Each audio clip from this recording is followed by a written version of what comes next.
I caught ya, sneak a peek at me at the door.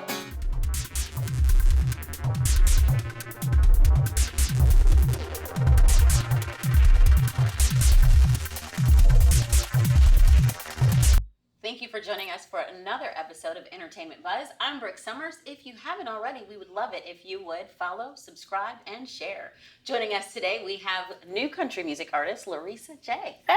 Hi. Well, I shouldn't really say new, because you've kind of been around for a little bit, right? I have been. I keep having kids and starting and stopping, but I'm in here now. I'm here, I'm back. I'm pretty sure I'm done. There's some wood right here. But Okay, so kids, how many do you have? actually, I'm a mother of 4. Woo! Okay. Yes, I have a 14-year-old son, Caden. I have twins, a boy and a girl, Kingston and Shakira. The older 3, their dad's Jamaican, so I got Kingston and Shakira. I named Caden, so that's how he got Caden. And then baby girl, Sydney, Okay. runs the house. She's new. See, I'm She's glad, new. I'm glad you specified, because I was going to say Shakira, like Shakira. I know people are, I get a lot of discounts if I go to Hispanic places and say, come here, Shakira. I just say her name. And they're like, oh, I was like, oh, yeah, that's Shakira. And yeah, they, Yeah. it's true.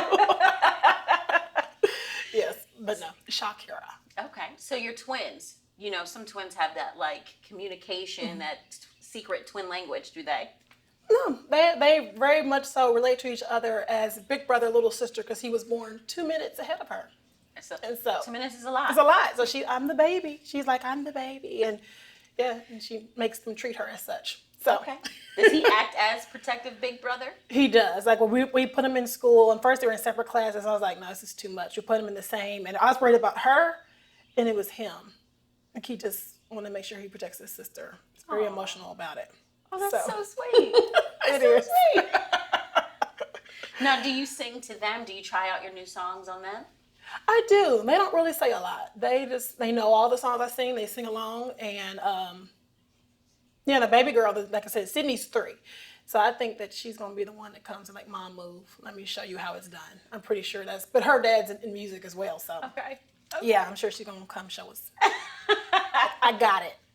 So, do you try out? You have your own original songs, but you also do covers. Yes, in Nashville, you find out really quickly that to make a living, you need to learn some covers until your music pops. So I play at the Nashville airport a lot. That's been a blessing. Over the last about 4 or 5 years, I played at what was the Gibson Cafe. Okay. They're renovating now, so that's shutting down. But that's caused me to grow so much, even in my guitar playing and in my covers. Like I can go for hours now. But yeah, so I do a little everything, and so some of my favorites, or some of the crowd favorites and mine, we took about a handful of those, and the ones that I switched up to make my own. So we're gonna do some originals and do covers and kind of mix them up and do a whole album. So Who would you say is your most requested at the airport? most requested, normally it's Tracy Chapman. Oh, okay. I'm the black girl on the guitar. They're like, hey, you got some Tracy? I got you. I got 2 anyway. I need to learn some more of hers, but yeah. I got the required ones now. So on your album, and you said you've got a handful of your covers, but what about your original ones? Which one do you think is your favorite? My favorite is a song I wrote called No Other Face Like Mine. And because what happened was, I in and out, I keep having kids. After the twins, I took a year off, and then I started doing other things. And I came back into the music, to the artist world of music. I still did music, but I went to some classes and did some things, and I still was the only black person there. I was like, what in the world? Where is Eric? Like, I forget what year it was. It was 20-something. And I was like, ain't still none of us in here. So I was going to go home and write this really serious song, like, I'm the only one. Nobody's in there but me. I was like, that's stupid. So I regrouped and came back, and I wrote a song called No Other Face. That's all it is. There's no other face in this room quite like mine. Can we hear a little bit of it? Yeah, I would love you. I love this song. Like, this is one of my kids' favorite songs too. Let me get this guitar here.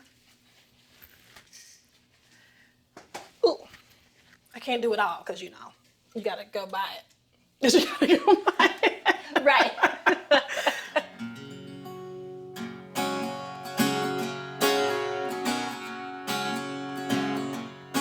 Well, you can bring your guitar and sing songs like me at the bar. Wear your cowboy boots and dance till the lights cut off.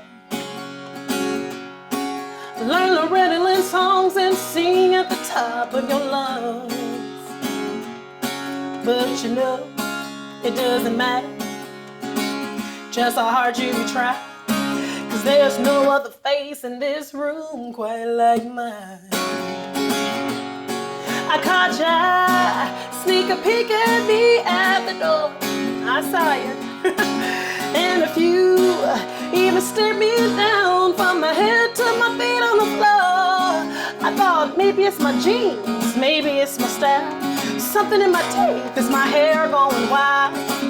Then I realized there's just no other face in this room quite like mine. And that's no other face like mine. So we were talking a little bit before, and you've got an interesting story about that song. I do. I'm gonna set this down. So I was actually playing at this songwriters competition, and I was like, let me go ahead and try this song. Like, I was really proud of it. I said, this should be pretty good. So I set it up for everybody. We were getting ready to sing, and it was a packed house that day. It was like kind of like stuff like The Voice. There's one famous country person, one hit country songwriter, and a cool producer.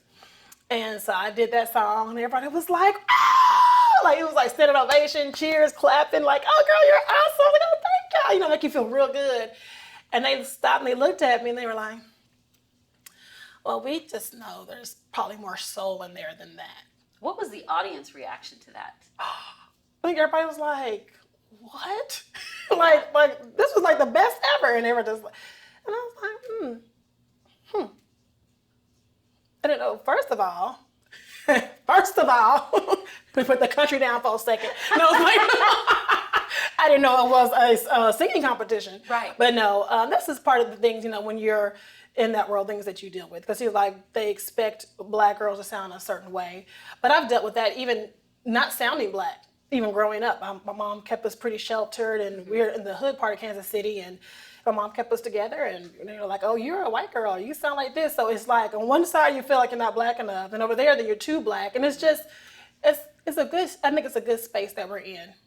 Just in, you know, as a country and everything, even though it's a lot of tension and things, but right. Just bringing awareness and causing people to deal with things. And so, you know, just all part of the process. It's good to be uncomfortable these days, you know, because as Black women, we have had to make other people be comfortable for so long.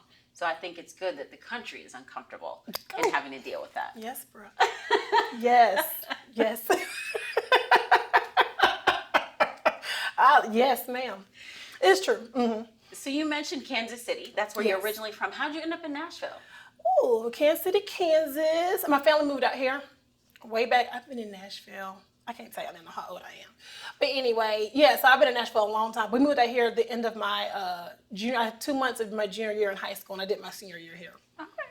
So I've been here a while. Nice. So we don't have an exact date for when the album drops, but it's your first full-length album. Yes, I've done some EPs independently. I'm working with Billy Smiley, a producer in Nashville, and the songwriter. He's co-wrote some of the songs with me and written some of the songs. And yeah, it's my first ever. I'm so excited. Like, well, we in like the real studios and like real session players. And I mean, I love all the parts I did before. Like, there's no slight to that. But, you know, just having the experience of having teams and having other people do things, and it's not all just me trying to piece it together with what I can do. So, yeah. So how do we, because I'm obsessed now, so I need to know girl. how to follow you. Well, you have to go to LarysaJaye.com. It's like Larry with one R, LarysaJaye.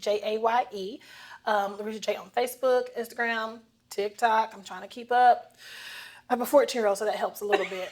But yeah, so everything's Larysa Jaye. I keep it uniform across the board. So tell us, when's the next show? When's the next time we can catch you?